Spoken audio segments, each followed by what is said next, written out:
जी today news की बड़ी खबर। मोहतरम नाज़रीन आदाब। जी टुडे न्यूज़ में आप सभी का खैर मकदम है। सिद्दीपेट जिले में एक अलमनाक हादसा पेश आया जिसमें 5 नौजवान डैम में गर्क हो गए। तफसीलात के मुताबिक हैदराबाद के मुशीराबाद इलाके से ताल्लुक़ रखने वाले 7 नौजवान दोस्त वीकेंड के मौके पर तफरी के लिए कोंढा पोचम्मा सागर डैम की सैर पर निकले थे। ये झील अपनी खूबसूरती के लिए मशहूर है और अक्सर सयाह यहाँ आते हैं, लेकिन बदकिस्मती से ये सफ़र उन नौजवानों के लिए आखिरी साबित हुआ। तफरी के दौरान सेल्फी लेते हुए 2 नौजवान डैम के पानी में गिर गए। उन्हें बचाने की कोशिश में बाकी 5 भी पानी में कूद पड़े।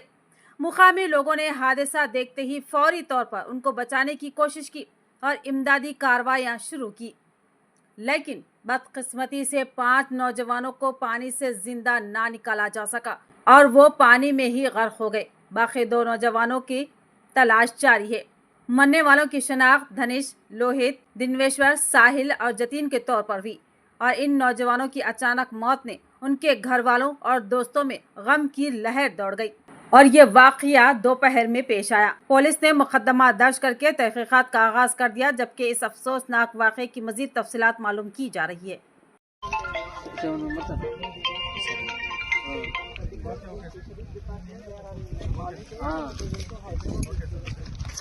ఫస్ట్ వెనకలికి వెళ్ళిపోతారు వాటర్ ఫోర్స్ ఎయిర్పోర్ట్ అంతా అటు సైడ్ ఉంది. వెనకలికి వెళ్ళిపోయారు మునిగిపోయారు.